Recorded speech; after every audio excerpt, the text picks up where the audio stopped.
Hello again. Thanks for watching. And I'm ready to dress that neck. I didn't finish it taping it off totally because I wanted to show you the progress on the headstock.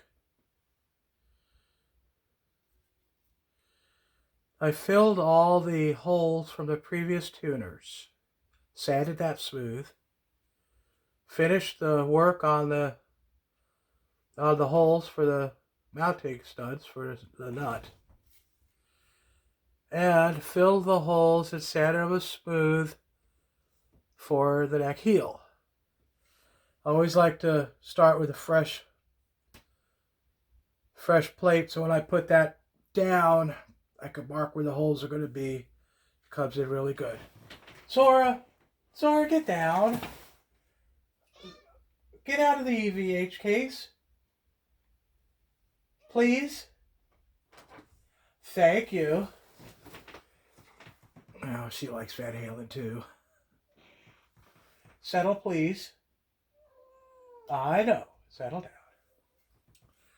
So yeah, I wanted to show you that stuff before I finish the taping off. When I tape off, I just use a pair of scissors and I cut the tape in ribbons and put it on as needed. So we'll finish taping this. I always cover the headstock.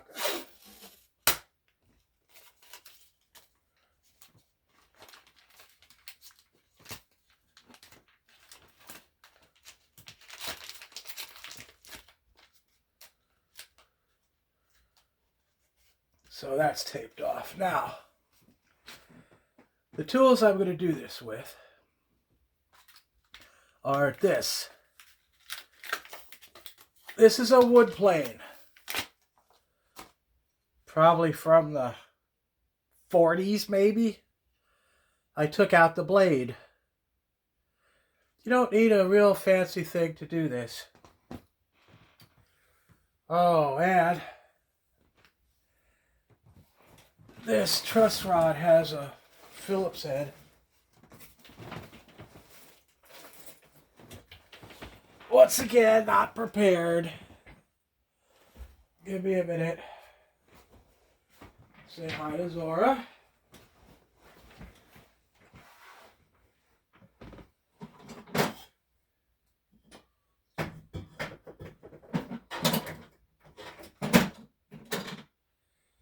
And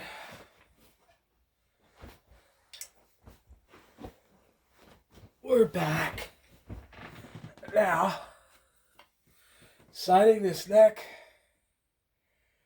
looks pretty straight. We don't want it straight. Truss rod is loose. I am tightening this.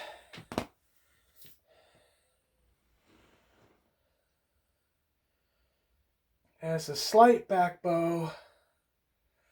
I want more.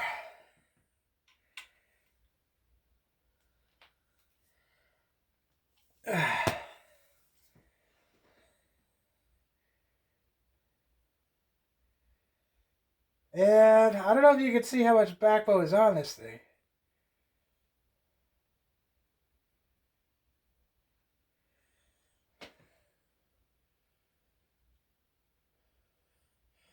But that looks about right for me. I'll give it another little twist just to make sure.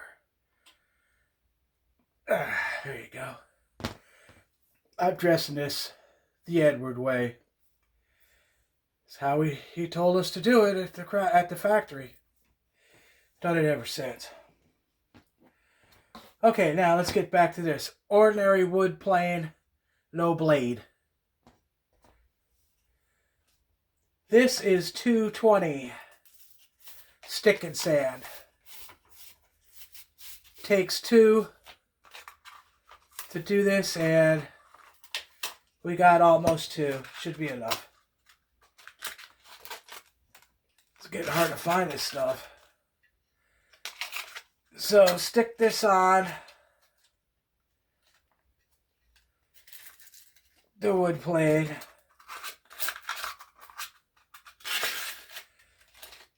This sandpaper is also very good for finish sanding out a body before you sand it to paint, or sanding the back of the neck and the headstock when you're done with filling holes.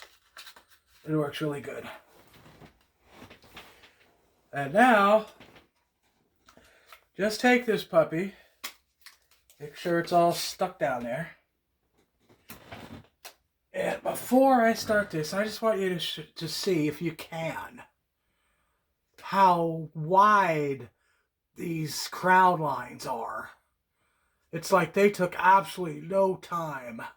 They're all flat. It's icky. Ew, we don't want that. So just take this thing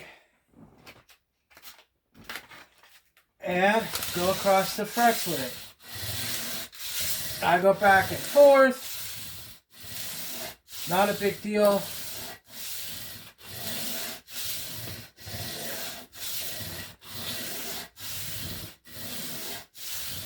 Don't have to do a whole lot.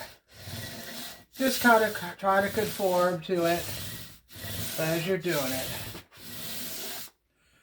And always sand this first fret more. This first fret is always high. Give it a little bit extra.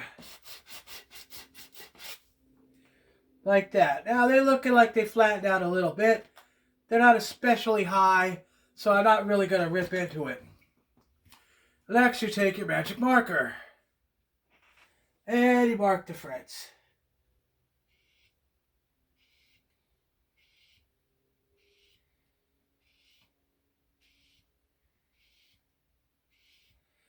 This will help you determine that each fret is in relation to each other. They don't necessarily have to be totally flat and even, because I am not dressing it that way. I want it to have more sanded in the middle so I could have this neck straight. And I won't have to use any relief or adjustment. I'll just back it off all the way till it's straight, the adjustment, and then tighten it just a little bit, you know, so the end of the adjustment screw doesn't fall out. So now you go over it again. And what you're doing here is just sanding until the black is gone.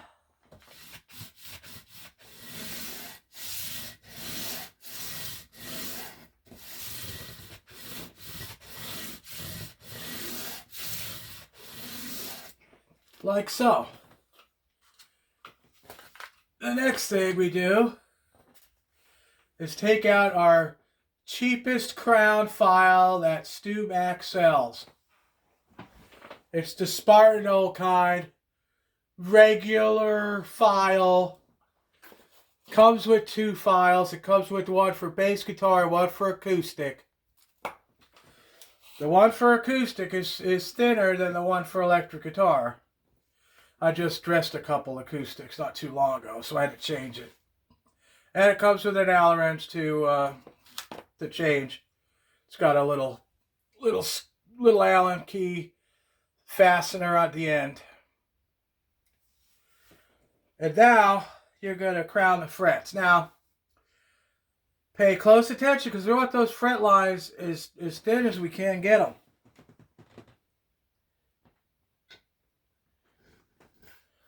And usually you can kind of feel, once you start going, it doesn't feel like it's doing anything, and just keep on going until it feels like it's cutting in.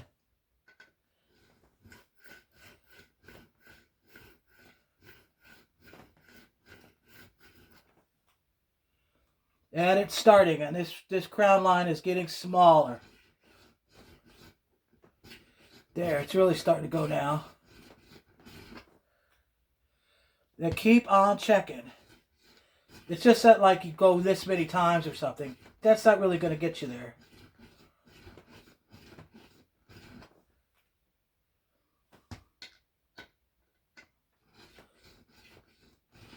Now this stuff is not that hard to do. You do not need to pay somebody a lot of money to do this. I think the fret file was $30. And as long as you check that fret line, you could go back and forth, or what they call sawing. You don't have to just go one way. And, you know, watch it. Watch that crown line, because you don't want to wipe that out.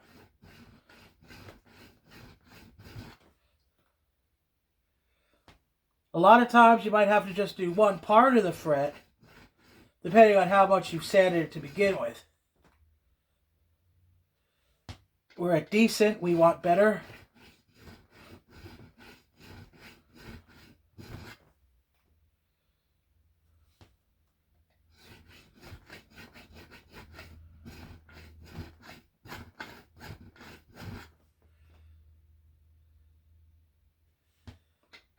You don't really have to have like a bench and a fancy thing to hold the neck.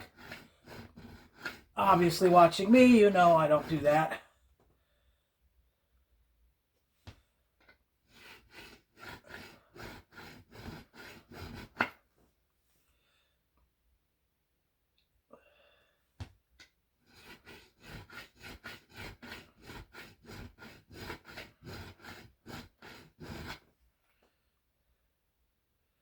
Okay, that's good. Now let's see if you guys can see this crown line. On that 22nd fret, I am like really hoping that this comes out so you guys can see the difference.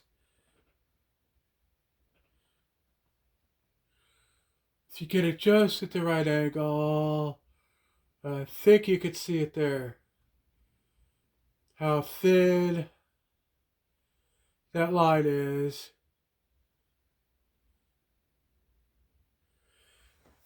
And you do that with every fret. It takes a while, gets tedious.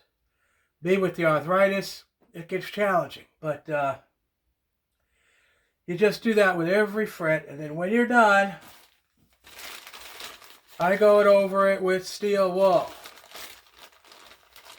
This is double aught, and I'll probably use this whole pad. After I'm done, just steel wool the bejesus out of it. And that's how I do it. That's how I dress the necks. I guess there's enough time for you to hang out for one more. I'm not going to do the whole thing and take the 2 hours or whatever it might take to do this.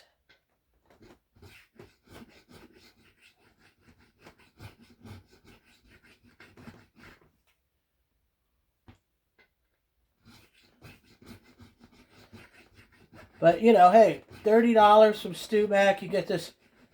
This is the kind of file we use at Kramer. This fret is going easier than the last one.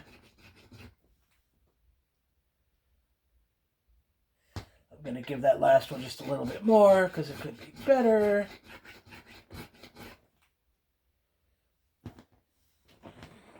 And okay, we'll see if you guys can see this second fret.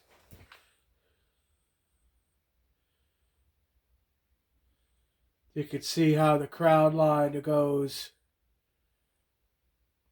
It varies a little bit. That's the human factor in it. If your crown line varies a little bit when you stretch or play that string on a rig like I play through, it'll help, you know, split your feet back, stuff like that. It's just that little bit of human touch in it that I like.